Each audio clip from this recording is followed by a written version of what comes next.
Tenemos que mirar a la cámara, tenemos que hacer como que estamos concentrados. Sí. Estamos... en estas cosas. ¿Estamos? Sí. Pues empezamos, ¿os parece? Sí. Bueno, buenas tardes a todos, a todas y bienvenidos a... Hoy tenemos una charla muy especial.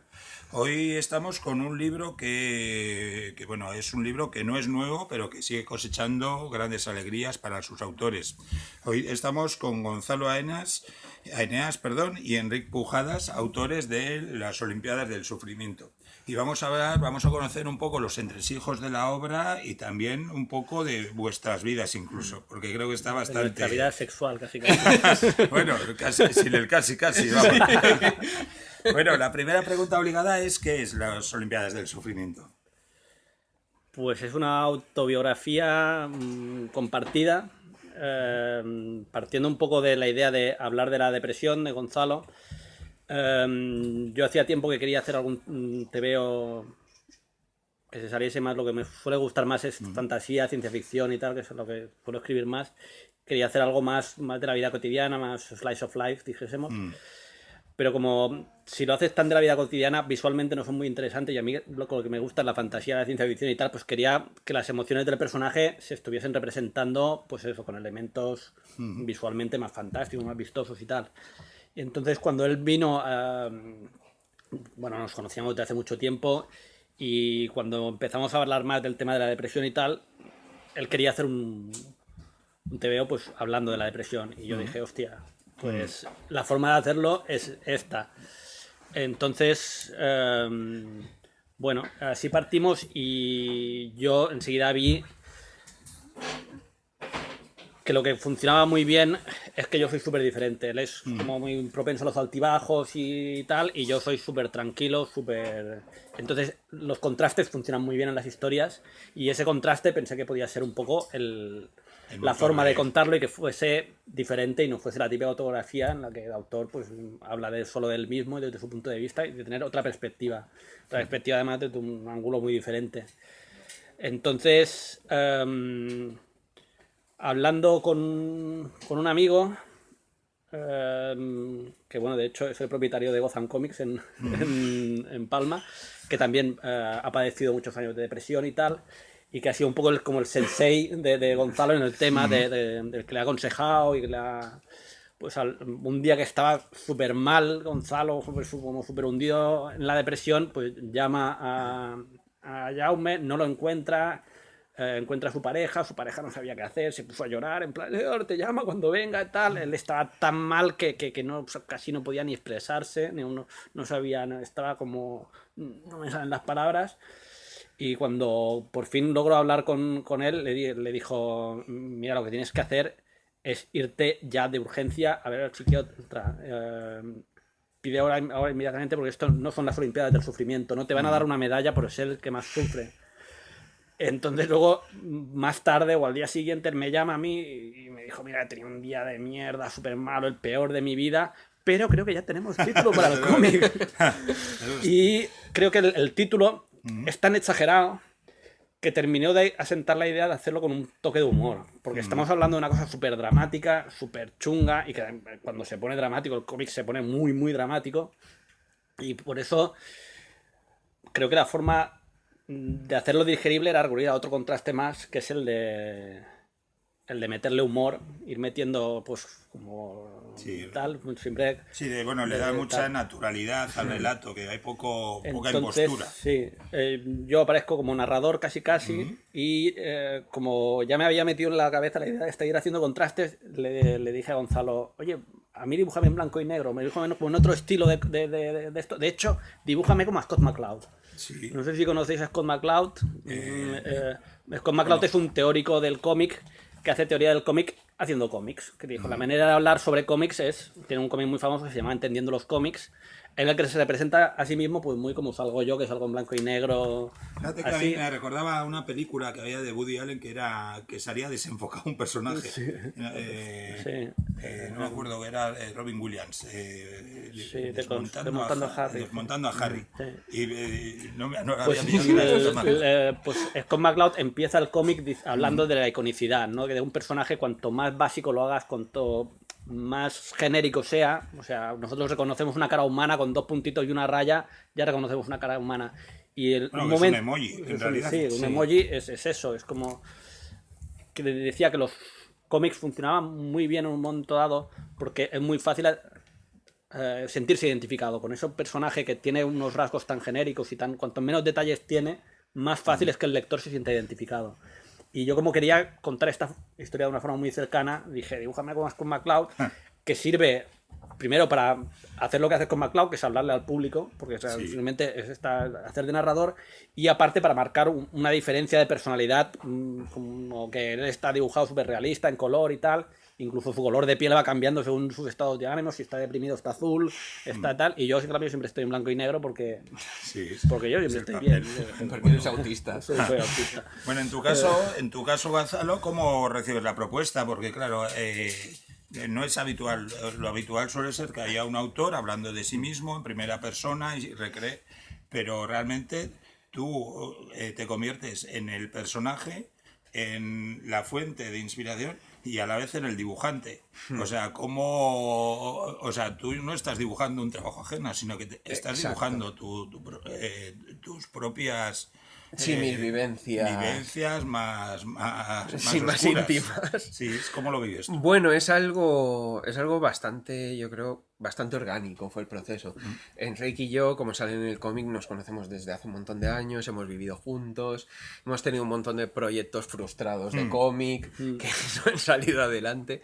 Pero bueno, cuando ya él empezó a entrar un poco en el mundillo de la escritura, ya más en serio, y yo en el mundo de la ilustración, pues enseguida empezamos a trabajar juntos. Cuando a él le salía algo, me proponía a mí como ilustrador, y cuando a mí me salía algún proyecto, yo lo cogía como guionista. Y también yo creo que la diferencia de caracteres que tenemos hace que funcionemos muy bien como equipo creativo, pero también como amigos. Entonces, claro, a raíz de yo sufrir pues una depresión tan profunda que me llevó a una medicación psiquiátrica muy heavy y tal, sentía un poco por un lado, querer hablar de eso, porque creo que es un tema que hay que hablar y que hay que normalizar, porque mucha gente lo esconde, muchas veces se habla de la depresión como enfermedad silenciosa y esto, ¿no? Pero claro, yo no me veía con capacidades de escribirlo, yo no confío demasiado en mis habilidades para escribir, y como ya habíamos funcionado muy bien trabajando juntos, pues le íbamos quedando, aparte como es uno de mis mejores amigos, pues él iba haciéndome seguimiento de cómo estaba yo y tal. Aparte que ya habíamos tenido ideas antes sobre el tema de depresión, porque ya habíamos visto cómo iban cayendo amigos, ¿no? Y de hecho sale en una escena del cómic. Una escena que hablamos hubo un momento cuando él, yo creo que al principio no hablábamos de depresión, sino más bien de ansiedad y tal, no lo tenía como muy identificado, pero el cómic un poco es el proceso hasta que llega a aceptar que necesita medicación y tal, y al principio lo que quiere es luchar contra ello voluntad, a base de voluntad. Sí. Y hay un momento que ya estábamos diciendo, claro, yo tengo 12 años más que él, y yo decía, hostia, de mi edad empiezo a conocer a tanta gente que el que no toma ansiolíticas, toma antidepresivos y tal, muchísima gente toma, parece que el único que no toma soy yo. Y él me decía, no, yo no quiero acabar tomando medicación y tal. Spoiler, no. y bueno, un poco la idea va evolucionando. Es que además hay mucho tabú, ¿no? O sea, totalmente. Hay mucha dificultad de hablar de estos temas. Y más en el tipo de sociedad en la que vivimos. Yo creo que en el trabajo, cuando uno se da de baja por depresión, parece que se ha ido al médico a contarle un cuento para que le den la baja porque no quería trabajar y tal. Y es difícil hablar de ello porque el que lo tiene, pues dice, hostia, van a pensar que soy un vago. Es muy difícil, es un tema que es muy difícil transmitir, porque tú al final no puedes meterte dentro de la cabeza de alguien o dentro de sus emociones, ¿no? Es como tú y yo podemos leer el mismo cómic y aunque hayamos leído la misma trama, hayamos visto los mismos dibujos, seguro que hay matices diferentes. Bueno, de hecho se dice que incluso la sensibilidad que tenemos al color cada uno, que es diferente, ¿no? Tenemos cierto grado de daltonismo. Sí, Cada uno, pues al final las emociones son lo mismo, ¿no? Y hay gente, pues, igual que uno es daltónico y ve en blanco y negro porque tiene un grado de daltonismo bestial, hay gente, pues, que tiene un problema de química en el cerebro Sí, que hace, pues, que no pueda disfrutar de la vida de una manera normal. Ya no disfrutar, sino vivir el día a día de una sí. manera normal. Bueno, antes también a veces el esteticismo lo hablabas, Sí, sí, esa sí. actitud de intentar ayudar, pues alégrate. Sí, es sí, sí, optimista. casi siempre. Bueno, pues anímate. Anímate, claro. Sí. Mi madre, por ejemplo, era una mujer que toda la vida había trabajado, lo único que había conocido era el trabajo duro. Y cuando era pequeña el campo y luego pues trabajo obrero, ¿no? Y, y claro, mi madre no entendía en absoluto lo que a mí me pasaba. Hay una escena, no se cuenta aquí concretamente, pero es una anécdota que a mí, ahora viéndola, estando equilibrado y en tercera persona, me parece graciosa, que es un día que yo me sentía tan mal emocionalmente que empecé a rajarme los brazos, autolesionarme, cosa que yo jamás me habría imaginado. Sí. O sea, de hecho yo era lo que hablábamos antes, el escepticismo, ¿no? Cuando salían temas de gente que se autolesiona y tal, era como, bueno, esta gente quiere llamar la atención, tal. Yo he acabado haciéndome daño a mí mismo para intentar distraerme, ¿no? Y me acuerdo que cuando vino uno de mis mejores amigos para llevarme al hospital, a urgencias, cuando llegó riéndose a mi habitación, y dice, es que tu madre me ha abierto la puerta y me ha dicho, bueno, ¿tú cómo ves a Gonzalo? Yo últimamente lo veo mejor, ¿tú qué crees? ¿Sabes? Y era como, joder, pues igual... Igual no. Entonces, claro, es difícil, y no lo digo con ningún rencor en absoluto, es... Joder, es algo que está tan Tan estigmatizado, tan y además es que es escondido. difícil verlo desde fuera. Yo, el que hablamos antes, Jaume, que yo lo conocía muy desde el instituto y tal. Yo cuando me enteré que él tenía depresión crónica y que siempre había estado deprimido, dije, pero si es la persona, es el alma de todas las fiestas, es la persona más dicharachera del mundo, ¿cómo va a tener depresión? Es que es muy difícil verlo desde fuera. Sí, Sí, Y ya no digamos entenderlo, ya no, sino solo darte cuenta. sí. Me he de reconocer que me ha pasado algo en el libro. Mucha gente hace autoficción, cuenta su vida y demás, pero llegáis a tal grado de intimidad que me ha dado un poco pudor. Es decir, que es algo que no me ha pasado habitualmente leyendo cómics de gente, porque probablemente se ponen una coraza Sí. o crean un personaje en el que se distancian de lo que cuentan. Pero vosotros vais a tumba abierta. sí, sí, totalmente, no sé. Yo, a este respecto, creo que tengo un punto bastante exhibicionista. Entonces, no sé, pues supongo que también a lo mejor mi carácter, el ser un poco extremo, hace que, pues según qué cosas no me produzcan ningún tipo También, de claro, lo pudor. estábamos haciendo, no sabíamos realmente hasta que no ganamos el premio, cuando sale el proyecto, no sabíamos si esto vería la luz. Es como, habíamos publicado un cómic, el de Bajo el cielo rojo de Marte, pero vamos, en una editorial pequeña, nadie se enteró, a que no habéis oído hablar ninguno de... No, muy bonito, Sí, ¿eh? sí, sí, tenemos fans allí. Luego me lo firmas. Ay, ay. No creo ni que lo tengan, para que te lo firmemos. Sí que lo tiene. Sí. Wow. Ahora me has dejado... Nada, no sé de lo que hablo, no me hagáis caso.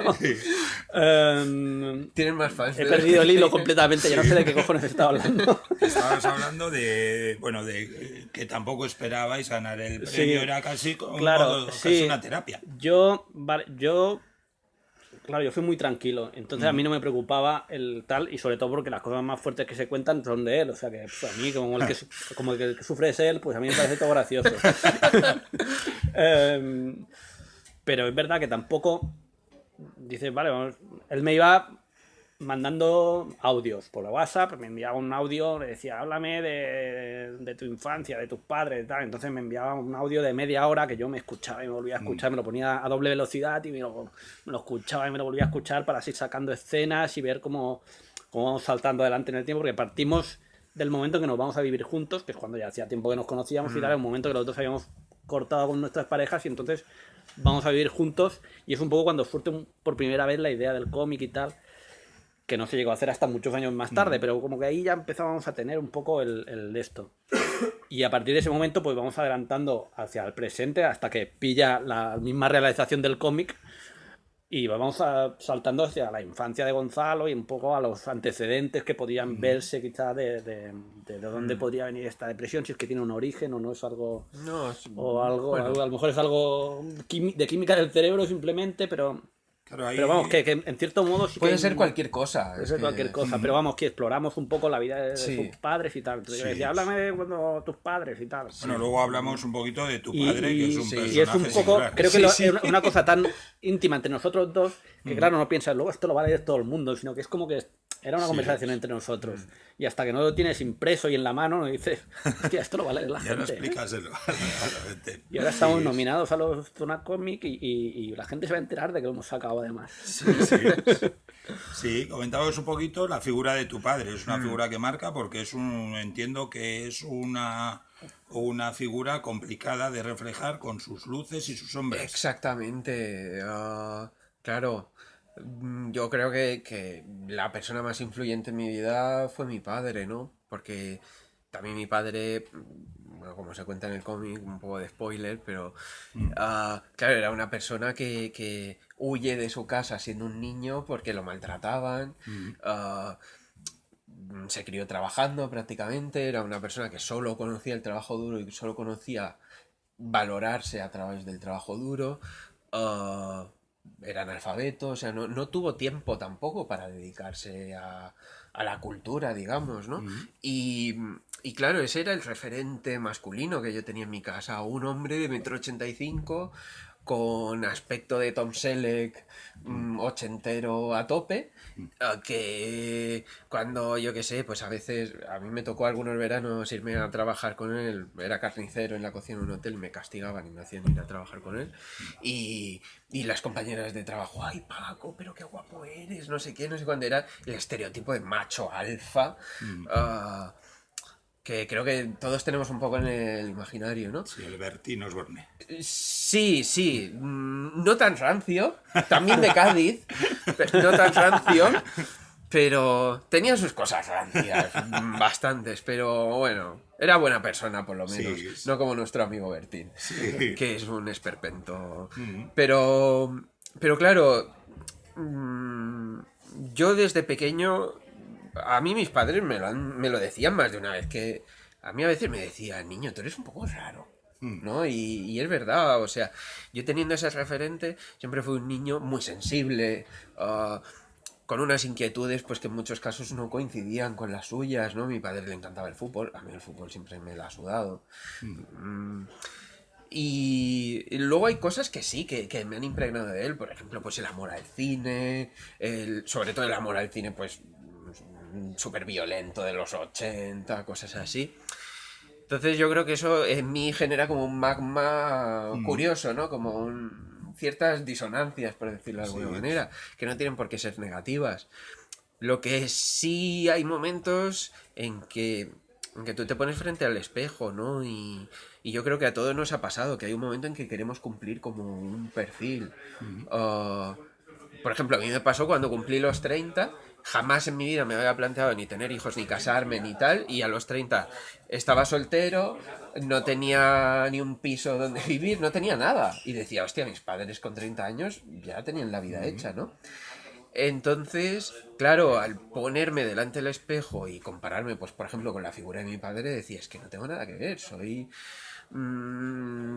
joder, este tío medía 1,85, yo me he quedado a medio camino, era un tío súper atractivo y súper sexy, me he quedado a medio camino, tenía un montón de éxito, era súper carismático, igual me he quedado a medio camino. Lo dice él, ¿eh? Sí. Mi No padre estoy de era acuerdo, no estoy de acuerdo. un ejemplo de masculinidad y tal, y yo soy pues medio maricón, ¿sabes? Y era como... claro, me hacía... me produjo muchas inseguridades. Aparte, el hecho de... También mi padre era una persona que le costaba mucho expresar emociones. Supongo que porque el estereotipo que él había vivido de cómo tenía que ser un hombre y cómo era una persona fuerte era... los hombres no lloran.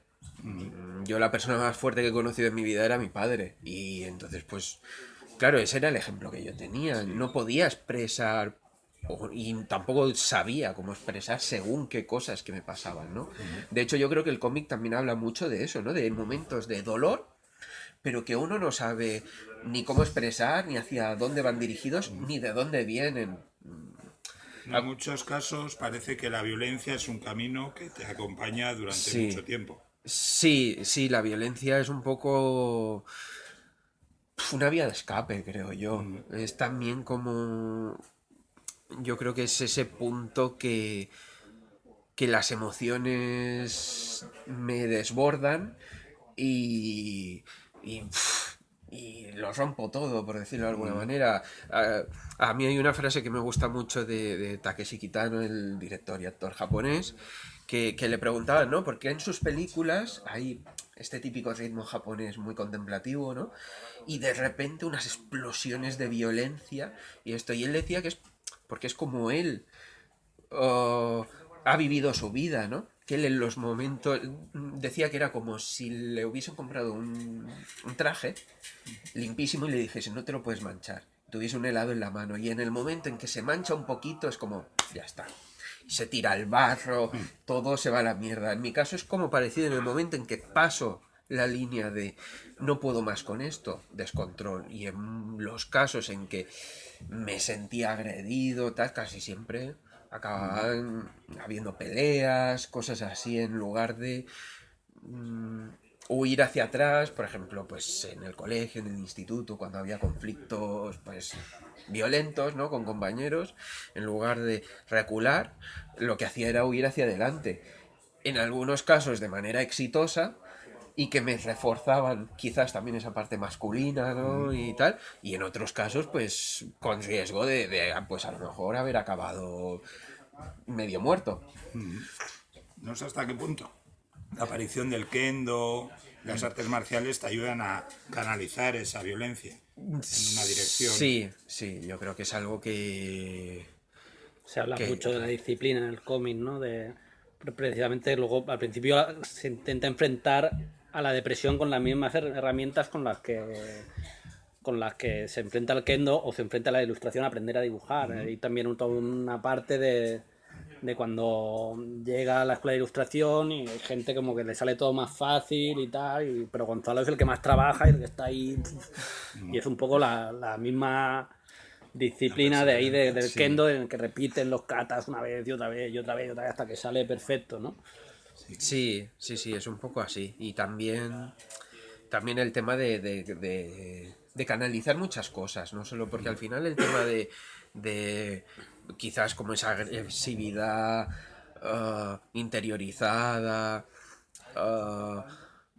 ya no solo es eso, sino es gestión de emociones en general. O sea, la violencia salía por una mala gestión de emociones. De hecho, ah, uno de los problemas que tienen pues la depresión o trastornos mentales que la gente no le da la suficiente importancia o que no tienen la sensibilidad suficiente como para hacerles caso, desembocan en dramas. Que no siempre tienen que ser en una persona tomando pastillas o en una persona suicidándose. Pueden desembocar en un tipo que le acaba pegando palizas a su mujer porque no sabe cómo gestionar. Que, cuidado, no lo estoy en absoluto lo estoy justificando a ese tío. Igual que él da la paliza, hay que devolvérsela de nuevo cuatriplicada. Pero en muchos casos. Cosas como estas, ¿no? Gente pues que acaba teniendo problemas de adicción, o sea, casi siempre estas cosas llevan a adicciones, violencia, incluso enfermedades venéreas, por adicciones, por buscar vías de escape, ¿no? Hay gente que las encuentra en el sexo, hay gente que las encuentra en las drogas, hay gente que las encuentra en la violencia. Y hay gente pues que por suerte las encuentra en cosas más sanas, ¿no? Como por ejemplo, en este caso, pues el deporte, las artes marciales, O el cómic. o el dibujo, el cómic. Claro, no sé hasta qué punto Exactamente. o sea, te ha ayudado a ti, porque es un trabajo que haces mientras estás en un proceso de mejora. No sé hasta qué punto ha sido terapéutico. Bueno, yo creo que ha sido sobre todo terapéutico en el sentido de soltar lastre. Yo creo que, o sea, dos cosas. Creo que una cosa es querer militar un poco a nivel de cosas que me parece que están un poco silenciadas y tal, y expresar, como tú decías antes, a tumba abierta, sin cortapisas. Ah, y por otro lado, a mí me ha servido personalmente para contar cosas mías que pues que me es más fácil contarlas así que no que un día, oye, ¿y qué tal estás? Bien, o sea, ¿qué cojo? Te cuento que mi madre se murió hace medio año y no sé qué, y que tengo unos líos de papeles de la hostia, me han congelado las cuentas, no sé qué, no sé cuándo. Que es real, ¿eh? No es mentira, está pasando. Pero, no Será en sé. las Olimpiadas del Sufrimiento 2. Sí, hay para Ahora una con más segunda. sufrimiento. Más sufrimiento todavía. Sí, sí. Pero es eso, ¿no? Que al final cuando, no sé, o sea, a mí cuando la gente me pregunta qué tal estás, joder, no le voy a contar mi puta vida. No, si he quedado, si hace, yo qué sé, 3 meses que no nos vemos, Enrique y yo, pues vamos a hablar de cosas cotidianas o de cosas de las que nos apetece hablar, ¿no? Entonces, para mí como que es mucho más fácil hablar de estas cosas a través de esto que empezar pues es que me ha pasado esto, lo otro, no sé. Sí, bueno, tú en tu caso, Enrique, claro, cómo coges todo este material y cómo lo canalizas en una narración, que es una narración que dista mucho de ser lineal. O sea, es como Sí, una yo conversación creo en la que que se va de un tema a otro, pero siempre tenemos un hilo muy claro. claro, yo tenía muy claro que el hilo conductor era la depresión y era un poco ese descubrimiento, porque yo recordaba haber tenido en distintos momentos conversaciones sobre la depresión y al principio hablábamos de ansiedad, no hablábamos de depresión. Yo al principio, y luego pensando el año más tarde, decía, realmente ya estábamos hablando de la depresión, pero no la identificaba él, menos aún la identificaba yo. Entonces, yo cuando me empezó a contar cosas de su infancia y tal, que hay cosas que sí que las sabía, hay cosas que no, porque ya entramos en como mucho detalle y tal, dije, claro, esto hay que meterlo, pero claro, cronológicamente ahora empezamos a hablar de un niño, o ya si hubiésemos empezado cronológicamente habríamos tenido que empezar hablando de su padre, y a este tío quién coño es, que pinta con nada. Entonces, yo enseguida dije, sabiendo toda la historia hasta el final, hay que ir metiendo cada escena del pasado cuando pegue lo que se está hablando en el presente. Y entonces fue todo un trabajo de hacer un puzzle a veces Bueno, es un patchwork, pero quizá sí, narrativamente sea lo que le da mucha sí, fluidez al relato, ¿no? O sea, que que gráficamente, narrativamente, sigue como estas teleseries que de repente se giran hacia ti para... Sí. ¿Me estás escuchando? Sí, ¿No? sí, sí. Es romper la cuarta pared. claro, Sí. la pared, sí. Y en algún momento incluso no sabía cómo contar una escena y salimos en el cómic donde yo le preguntaba, esto, como me lo has contado en el audio, no entiendo nada. O sea, no sé cómo contarlo porque ha sido, claro, me daba el audio y a veces me empezaba... ¿Sabes lo que es contar una historia? Empieza a darle, ay no, pero me he olvidado de esto, pues, porque antes de que pasara esto, pasó eso otro y tal. Y yo escuchaba desde el audio y dices, ¿pero esto qué es? Esto... Claro, es que yo ya de No- por sí divago mucho Sí. y además, dependiendo del día, porque era cuando empezamos a hacer el proyecto era cuando estaba más abajo del todo.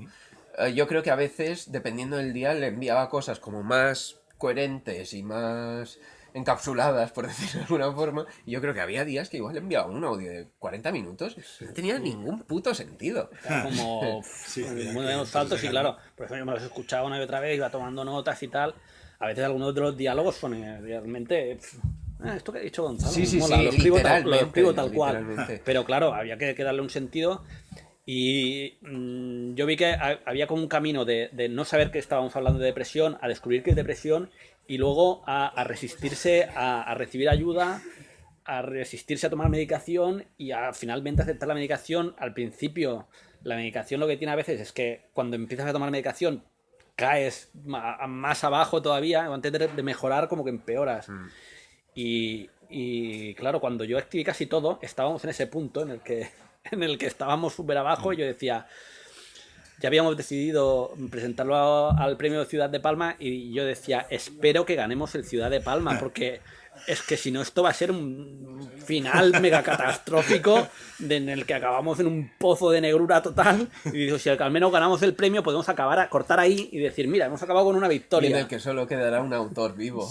No queda un autor. El tema que está muy presente que son las relaciones. Las relaciones, bueno, estamos hablando todo el rato de Gonzalo, pero al final te contagias y las relaciones personales de los dos son también una segunda pata de esta mesa. Incluso llegas al grado de intimidad Claro, es que de meter el nacimiento de tu hija. Sí, esa escena...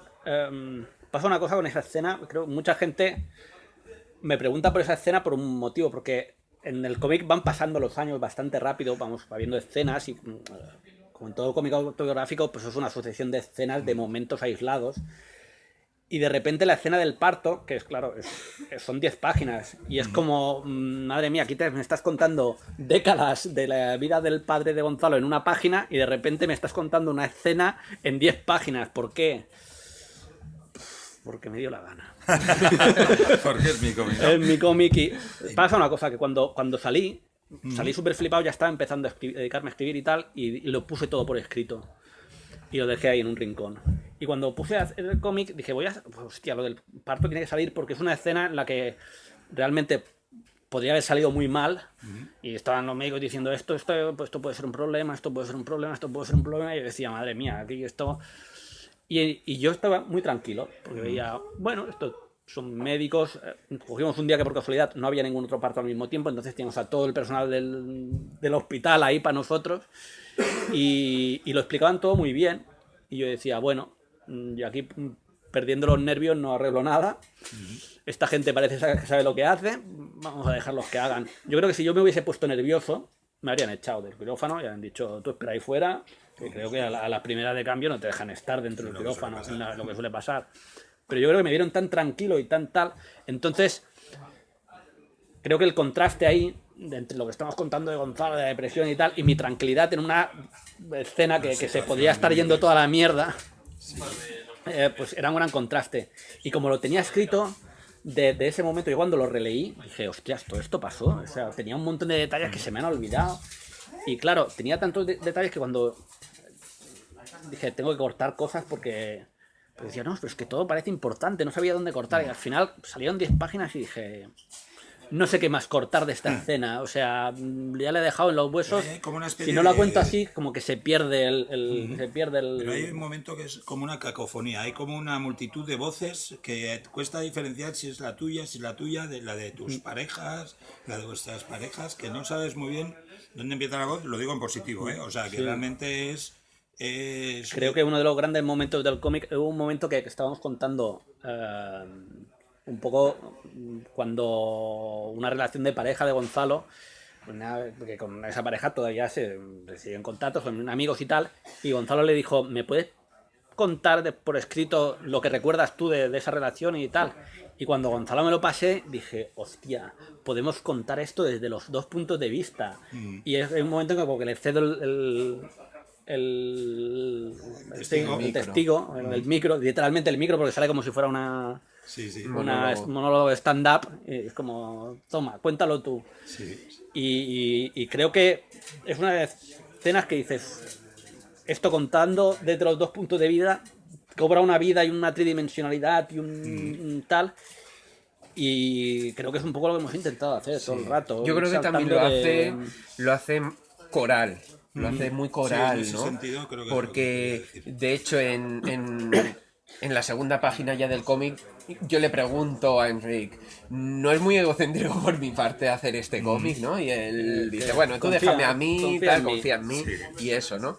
Entonces, claro, yo por ejemplo, siempre que hemos hecho algún proyecto juntos, yo creo que hemos estado un poco de acuerdo en que mi terreno es el dibujo, su terreno es el guión y nadie pisa a nadie. Y aunque este cómic sea muy personal mío, para mí, es un gran orgullo que uno de mis mejores amigos haya querido coger mis historias y escribirlas. Creo que no todo el mundo sería capaz y a no todo el mundo le apetecería coger la historia de fulanito, por muy amigo que seas, y escribirla, ¿no? Y escribirla de una forma también, ¿no? Entonces, carta blanca absolutamente, y aparte toda la gente que podía salir, que ha sido importante en la vida de los dos y en esos momentos, pues tenían que tener, ¿no? Su momento. De hecho, en ese momento concreto, y que es algo que hacemos bastante a lo largo del cómic, que es el ir cambiando de estilos. Sí. En el caso de esta chica, Loreto, yo intento ella es imitar su dibujante de estilo. cómics. Ella es Ya. también dibujante, de hecho, con bastante más éxito que yo, porque publica en Francia, no como nosotros, pero... pero Todavía. Todavía. Pero, por ejemplo, pues, para rizar el rizo aún más, ¿no? Ya no solo cederle el micro, sino intentar cederle la pluma también, ¿no? A la hora de dibujar. Claro, no le iba a decir, oye, pues estas 10 páginas, dibújamelas para mi cómic. Evidentemente, ¿no? Yo lo hubiese hecho. Hombre, me habría ahorrado trabajo, sí. pero no creo que hubiese estado dispuesta. Bueno, es gracioso porque todos los consejos que te das son malísimos. En cuanto se habla de proyectos y demás, dicen, no te metas en esto. Te metes y adelante. No te metas en esto. Ganas el Ariove y con eso haces el cielo... ¿Cómo es? Bajo el cielo rojo de Bajo el Marte. cielo rojo de Sí. Marte. De hecho, ahora os dejo, es como un...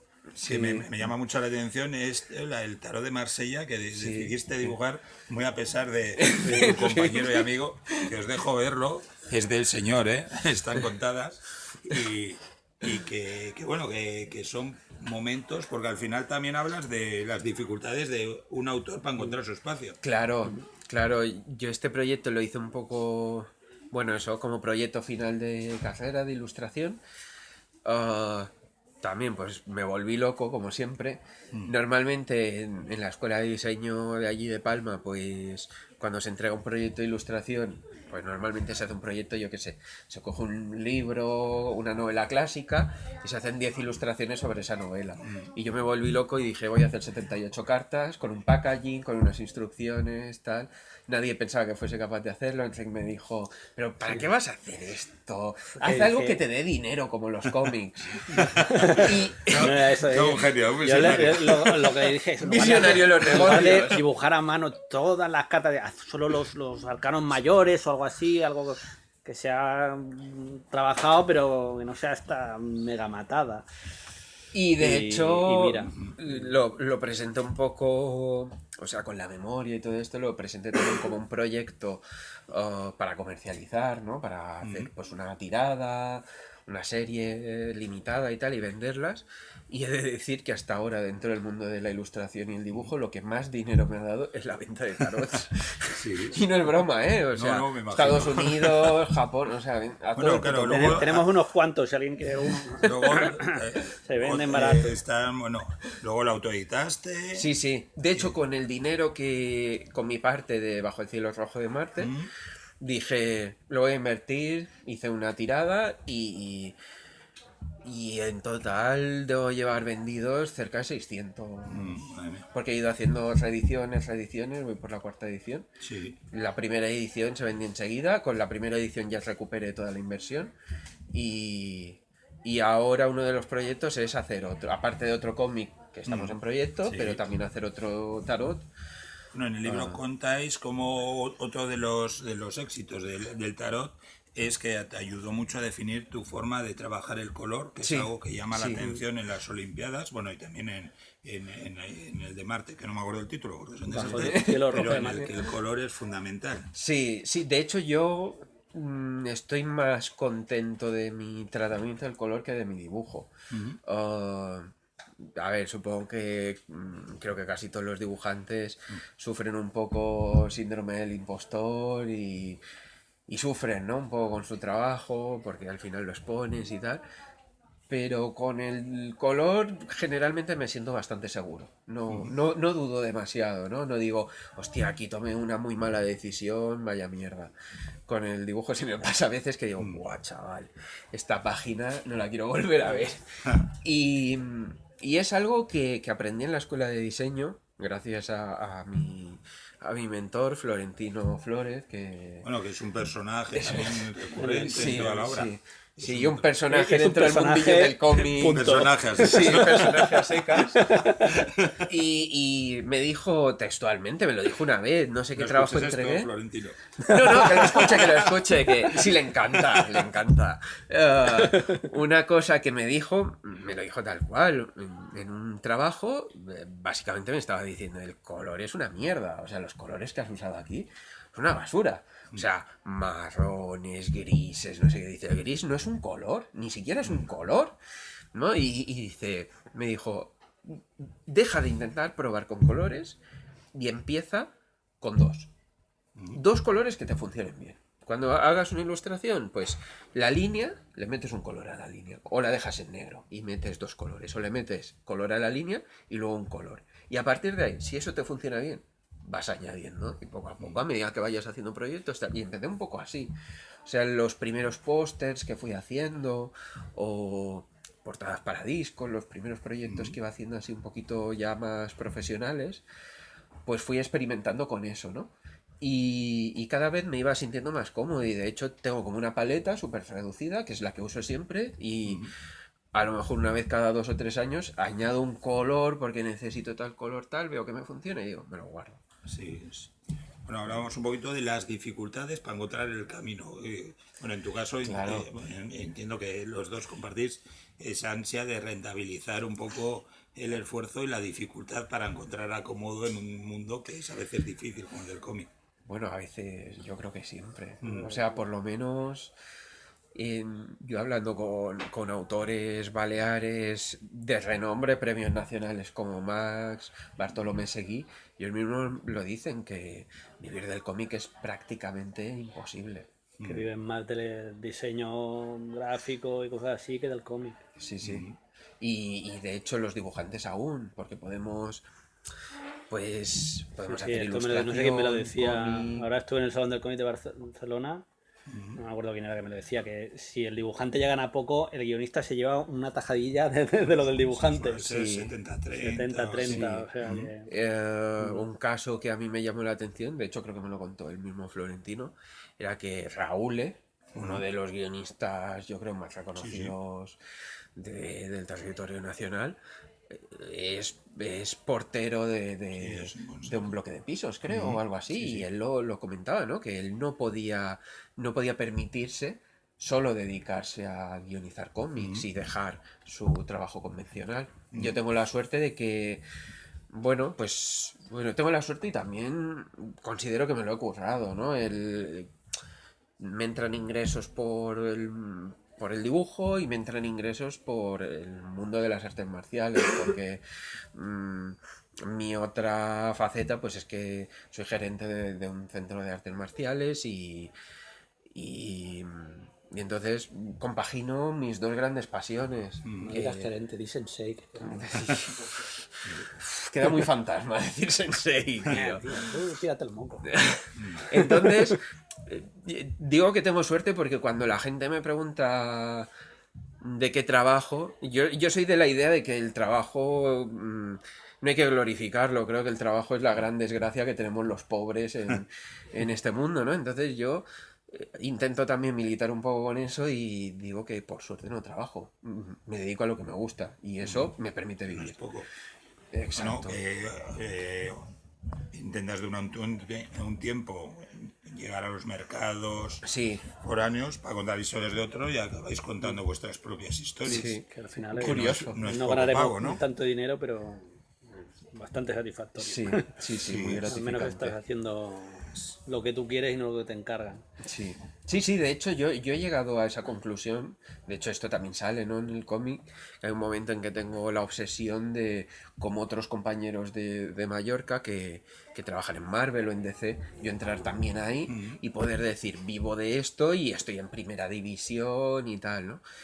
Y bueno, a raíz de la depresión, de todo, de sentirme fracasado respecto a eso, de sentir que había llegado como ya a la pared que no podía romper a cabezazos, porque hasta entonces, pues eso, ¿no? A base de fuerza de voluntad había conseguido romper todos mis límites, pues ese no pude. Y yo creo que eso fue como fue el último clavo del ataúd, ¿no? Pero me fue bien porque me sirvió para reflexionar y decir, yo quiero hacer esto. O sea, yo quiero hacer estos guiones de mierda, reaccionarios, ultra imperialistas. Pues no me apetece dibujar a un señor multimillonario que va pegando palizas a pobres, ¿no? Entonces prefiero dibujar lo que me apetece con uno de mis mejores amigos y, y seguir siendo, pues, clase obrera. A mí me ha hecho mucha gracia, que no es gracioso, pero... No, todo puede ser No, digo, gracioso. en un momento hablas de cómo empiezas a disfrutar de travestirte, Sí, del mundo sí. del drag queen. Entonces, como lo dibujas con estilo manga, Sí, digo, anda, se ha pasado al cosplay. prácticamente. Digo, entonces, luego ya lo cogí y digo, anda. Prácticamente, es que claro, yo cuando era pequeño, mucho tiempo lo pasé sobre todo con mi prima, que era 7 años mayor que yo. Mis padres trabajaban mucho y claro, y yo creo que es que mi vida ha sido siempre, ha habido mucho contraste. Yo cuando estaba pues con mi prima, además mi prima iba a un colegio de monjas y era la delegada de clase, era la empollona y tal, claro, tenía que estar con ella, me tenía que cuidar, pues me llevaba a las reuniones de delegados, de no sé qué, con las monjitas, no sé qué, no sé cuánto. En la tele, pues veíamos Sailor Moon. Con mi primo veía Dragon Ball, pero con mi prima veía Sailor Moon. Pues un montón de series de chicas, ojos, de estos típicos que ponían, ¿no? En esa época. Y también eso me influenció mucho y nunca tuve problema. De hecho, la mayoría de mis animes favoritos son justamente de género de chicas. Y siempre el género de Magical Girls y tal me ha parecido muy interesante, ¿no? Porque son personajes que parten como de cierta fragilidad, ¿no? Que se le suele atribuir a la mujer directamente por el género y que se sobreponen a todo eso. De hecho, para mí una serie como Sailor Moon es una serie referente porque los personajes me parece que es un grupo de chicas que no dependen de tipos y de hecho los tipejos con los que se encuentran son eso, tipejos machistas y asquerosos, ellas son un grupo de perdedoras y, y no sé, muchas veces me he identificado mucho más con personajes femeninos que con personajes masculinos. Por eso, por ejemplo, cuando hicimos Bajo el cielo rojo de Marte, el personaje protagonista es el tipo de personaje con el que yo me suelo identificar más en los cómics, ¿no? Un personaje andrógino, ¿no? O sea, ya no tiene ni que ver ni con el sexo, ni con el género, ni con tal, ¿no? Sino con como ese punto intermedio, no importan los genitales, sino estamos más hablando de... Volvemos un poco a lo de antes, la masculinidad y tal, que siempre suele estar atribuida a ser fuerte y tal, y a mí me interesa más la sensibilidad y el empoderamiento sin perder la sensibilidad, ¿no? Entonces, mi etapa de drag queen, que fue fugaz, la verdad, porque luego llegó el COVID y joder, que soy un tío muy peludo, que cada vez que me tenía que travestir era un día entero Va en serio, ¿eh? O sea, quitar mucho pelo, 4 horas de maquillaje y una peluca que pesaba muchísimo. Y, y ese personaje también me sirvió un poco para empoderarme en aspectos que había tenido dormidos dentro de mí, ¿no?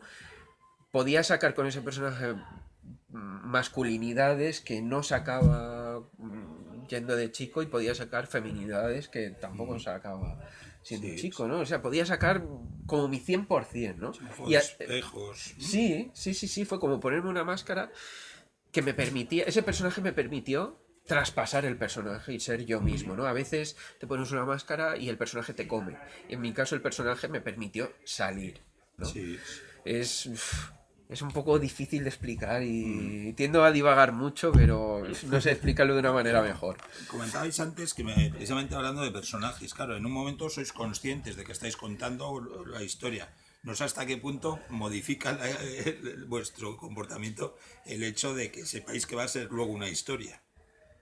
O sea, al final estáis construyendo una historia y sabéis que sois personajes en ella. no sé hasta qué punto... Pues no sé. Yo creo que no hemos sido muy conscientes de Hay ello, muchas Yo creo cosas que- de las que no hemos sido conscientes Sí, y que nos damos porque cuenta a después posteriori. con las reflexiones de Yo las creo que a veces no personas. saben ni lo que estás escribiendo porque una cosa que en varias reseñas y en comentarios así en presentaciones y tal, una de las cosas que destacan de la historia es la historia de amistad de nosotros dos a lo largo de mucho tiempo y tal. Es como... Ah, sí, hemos escrito una historia sobre la amistad. Qué bien, Bueno, ¿no? objetivamente, Luego lo es ves un y dices, tema sí, que es tampoco verdad. es tan Sí, habitual, ¿no? sí, sí, hemos contado una historia sobre la amistad. En ningún momento mientras escribí el guión se me pasó por la cabeza ni por un momento que estuviéramos escribiendo una historia sobre la amistad, pero la escribimos. Yo creo que Y eso es como muy esto, pues bonito. cada lector le sacará Sí. pues una lectura distinta que a lo mejor ni pretendíamos. A mí una parte que me enorgullece mucho es esa, ¿no? Que hayamos catalizado nuestra amistad sin quererlo. O sea, es tan natural nuestra amistad que no ha sido pretendido. Y creo que aparte de eso, seguramente muchas otras cosas. No, recuerdo que escribía en redes hace un montón, Mame Moreu, y preguntaba películas referentes de amistad. Y de repente te paras a pensar y no hay tantas. O sea, realmente estamos en Sí, otro sí, tipo sí, de es historias, verdad. pero la amistad no parece que sea un tema que sea... Sí, parece que sea una historia de grupo de niños y ya que los adultos ya... Es verdad, es verdad. No, Ahora estoy intentando pensar. La amistad es un tema de historias de cuenta conmigo, los niños qué tal, que se hacen amigos de niños y luego ya es como Bueno, que... está Diseño Euskadi, eso se llama cuadrillas. Aquí es Aquí las cuadrillas es muy sí, grupal la pandilla. en ese Sí, sentido, ¿no? pero bueno. Sí, Pero es sí. como que luego en la edad adulta ya es la pareja o Sí. tal, como que la familia, pero las amistades como que ya Bueno, quedan... Arma Letal, tío. Letal, esa película de amistad modélica. Yo también me voy a pegar tiros a la gente con mis colegas. Eso es muy siempre. claramente de tu padre. Sí, sí, hombre. Joder. Bajo el cielo rojo de Marte, leyéndolo, la verdad que yo no lo conocía, lo he conocido para preparar un poco y es un libro muy estimable. O sea, ¿creéis que puede beneficiar las Olimpiadas del Sufrimiento para que otros trabajos vuestros se vayan conociendo? Pues yo habría dicho que no, pero la verdad es que ahora cuando estuvimos en el Salón del Cómic de Zaragoza, nos sorprendió estar en el stand de Dolmen firmando y que nos viniera alguien con los dos. En plan, es que me he leído las Olimpiadas del Sufrimiento y me ha gustado un montón. Y como mencionabais el otro, y lo he visto ahí en el stand de Apache, porque esto no tiene muy buena distribución en librerías y tal, pero los de Apache sí que están en todos los salones, todas las ferias del libro, todo tal, y siempre está bajo el cielo de rojo de Marte ahí en el stand, ¿no? Y fue como, ostras, un auténtico fan que tiene aquí nuestros dos cómics. Hemos sacado 2 cómics y me viene alguien a que nos firmen los dos. Es como. Tenías que ¡buah! llevar el tarot, claramente, ¿no? Tenéis que hacer gira con tarot. Y vamos, que nos haya pasado por segunda vez ya es como para volver. Pensaba que no volvería a pasar nunca más. Eso, como que siempre contaría lo que pasó en Zaragoza, pero sí. Si ahora me vuelven a traer el bajo el cielo rojo de Marte, ya. Vamos. Hablábamos de las buenas decisiones que le has aconsejado y siempre está de fondo un rey lobo. Sí, claro, uno de los motivos, porque cuando se puso a hacer el tarot, que es una cosa que le llevó 8.000 meses, es como que ya estábamos empezando a mover un proyecto que era el Gran Rey Lobo, que siempre parece que... ¿Y de lo mío qué, no? Sí. Totalmente. Era como, vamos a ponernos con el Gran Rey, pero primero voy a hacer el tarot. Ay, joder. Y después, vamos a ponernos ya con el Gran Rey Lobo. Pero está el premio, el Art Jove de Palma de cómic, que es la semana que viene. Y yo, pero si no te da tiempo a presentarte la semana que viene, ¿qué dices? Es muy gracioso porque le dice, pero si esta idea es una mierda. Me pasó la idea además y dije, pero esto, le dije, mira, porque además, claro, él me había contado más o menos el argumento del cómic entero y luego me dijo, claro, solo podías presentar 8 páginas o algo así. Sí. Y era como, quiero presentar con ese personaje una historia y lo que me contaba era como, esto no tiene nada que ver con el cómic que quieres hacer, pero... Primero que es la típica escena, una escena que sale en muchas películas que sale un personaje femenino, como en esta, y alguien le dice, va, tú no puedes hacer esto porque eres una mujer, y la tía le pega una paliza. Y dices, claro, súper femenino. Súper feminista. Y dices, es como la forma que tiene un hombre de querer demostrar Sí. que es feminista, pero de una forma un poco cliché, turbio, Aliades. chungo, sí, aliades, pero cutre. Sí, sí, totalmente. Lo Y- admito. y- Tenía una semana solo. Ya, tío. ya. Pero yo le dije, a ver, esto va de que la protagonista está como en la rebelión, dijésemos, y el líder de la rebelión ha sido como su padre adoptivo, ¿no? Y llega un momento que se da cuenta de que con la rebelión han cruzado una serie de líneas y dice, hostia, ahora nadie lo va a parar a este tío, si no lo paro yo, y tiene que ir a parar al que ha sido su padre adoptivo. Y dije, hace el momento en el que ella toma esa decisión, que es la decisión de la que va a tratar todo el cómic, la decisión de decir, hostia, me manda aquí a matar a una gente inocente, me voy a rebelar. Y fue la idea que dije, y creo que funcionaba mucho mejor, y además esas 8 páginas te hacían ver que había un cómic más grande ahí. Y yo creo que, claro, el premio del certamen era que te publicaban el cómic. Entonces, creo que se tenía que ver en esas 8 páginas que había una historia que contar y no una anécdota random de una tía que le pega unos capullos porque sí. Pero eso también mola. Sí, pero mola más lo mío. Te puedo pegar una paliza. Qué bueno, que el mejor cielo Ojo de Marte también lo escribí yo al final, porque cuando le dieron el premio dijo, hostia, las fechas de entrega son tal, ayúdame con el guión. No, tal. y que no me veía para escribirlo, Sí. o sea... Y claro, el argumento general era de Gonzalo, pero al final lo llevé un poco... Sí. Mi terreno. También me dijo... algo muy guay cuando trabajamos juntos es que y él se preocupa mucho por lo que yo quiero dibujar. Y no es rollo, bueno, aquí tienes el guión de lo que he escrito y... Sí, yo creo que tal. cuando eres guionista tienes que ser consciente de que lo que tú escribes en 1 hora al dibujante le va a llevar 4 horas dibujarlo. Entonces... 4. O 5 o 8, depende de lo que sea. Desde luego, si tú dices, el guionista puede decir, aquí aparece una legión de 2000 zombies. Claro, luego que tiene que dibujar 2000 zombies es el... Tú escribes una frase y el otro tiene que tirarse 3 días dibujando zombies. Bueno, ahora ¿no? el Midjourney. La pega como pega. Está sobrevalorada. Sí. Pero sí, creo que el dibujante tiene que estar dibujando algo que le guste. Al menos hasta que yo no sea un guionista súper famoso y todo, diga, es que lo que yo escriba va a vender 50.000 copias, entonces dibuja lo que yo te diga, pero siendo que no vamos a ganar casi dinero y que lo que sacamos es la satisfacción de que venga alguien con el Bajo el Cielo Rojo de Marte a que se lo firmemos, Sí. Bueno, pues mejor que dibuje lo que él quiere. Claro, que suponen los premios. En vuestro caso, vuestra trayectoria va de premio en premio. Sí, la verdad es que casi tengo ganas de conseguir publicar algo sin querer tener un premio, a ver si alguien nos hace caso. Ahora que ya tenemos 2 cosas publicadas, a ver si... Y que esta parece que está empezando a funcionar bien. No, creo que los premios, si vienen con dotación económica, suele ser mejor que no tener sí, premio. Es decir, Rey Lobo es vuestro próximo proyecto. Sí, eso espero. Sí. Sí. Si no... Estoy en ello. Estamos en ello, Sí, Dolmen. El guión está escrito, el guión está terminado desde hace varios años, de hecho. Sí. Es del dibujo que... Claro, ahora ve lo De que... hecho, lo había empezado a dibujar ya y ahora lo ve y dice, hostia, pero esto lo tengo que redibujar porque ahora he mejorado mucho de dibujo y tal, y tengo que volver a empezar. Y es como... Claro, es que yo creo No que acaba nunca la primera página de ese cómic se hizo igual hace 7 años. Sí. Y la he redibujado ya unas cuantas veces. Ahora ya no la voy a redibujar, voy a seguir con lo demás y la redibujaré al final, pero claro, ya es otro cómic, no es el cómic que era 7 años. Pero bueno, el storyboard está entero. Pero para mejor.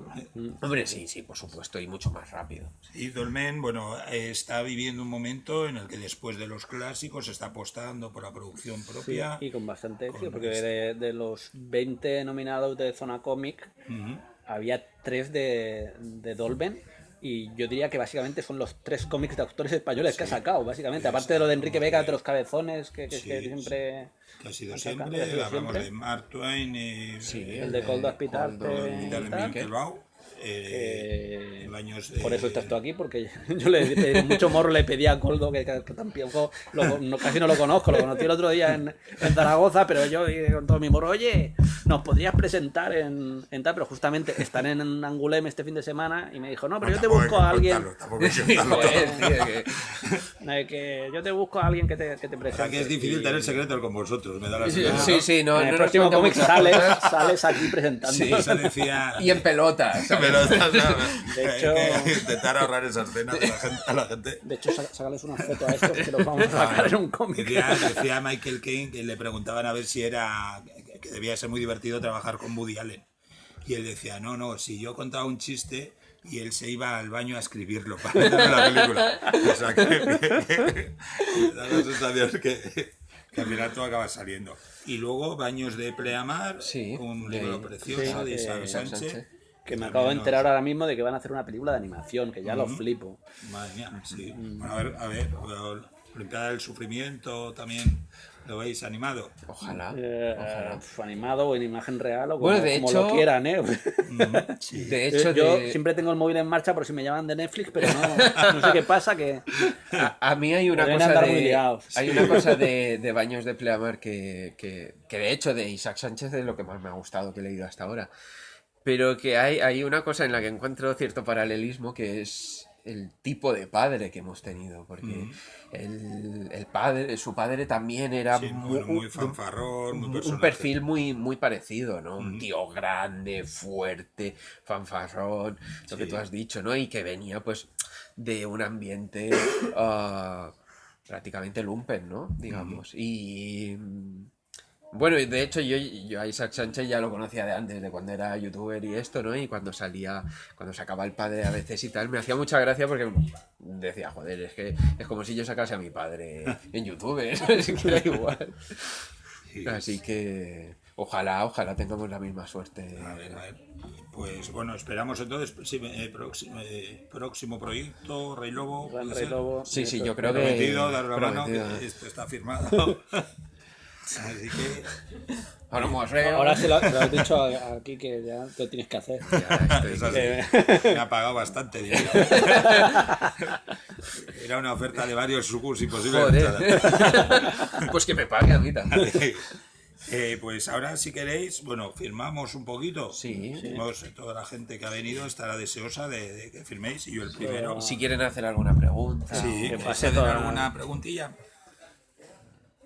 Bueno, mi pregunta es qué recepción ha tenido la gente que sale en el cómic, ¿no? Tanto parejas, familiares. Esto siempre nos lo preguntan. Creo que buena, ¿no? En Creo que general. buena en general. Yo no sé si... No, creo que buena. Sí, Creo que buena. en general. A ver, yo la única persona que me preocupaba un poco era... Me sale mi exmujer en la escena del parto y tal. Y en un momento dado, cuando estaba ya a punto de salir, me decía, pásamelo, que quiero ver. No me habrás sacado así espatarrada en la escena del parto. Y yo pensaba, mierda, esto tenía que decir.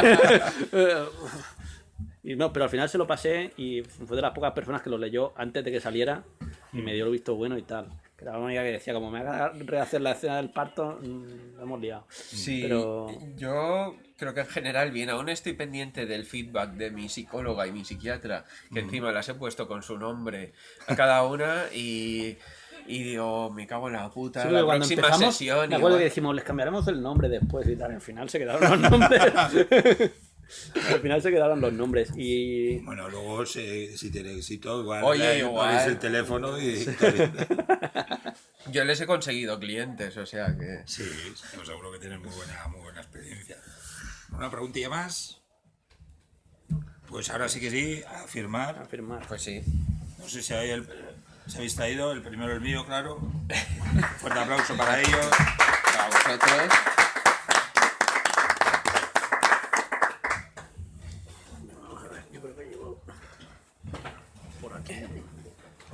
¿Has traído...? Un paraguas para firmar. Bueno, yo tengo un roto, si queréis, ¿eh? Sí, bueno, yo llevo siempre... Tengo un también. pack. Estos son como de... tipo- Sí, Sí, yo lo que estos, uso para pero este sí que es rollo...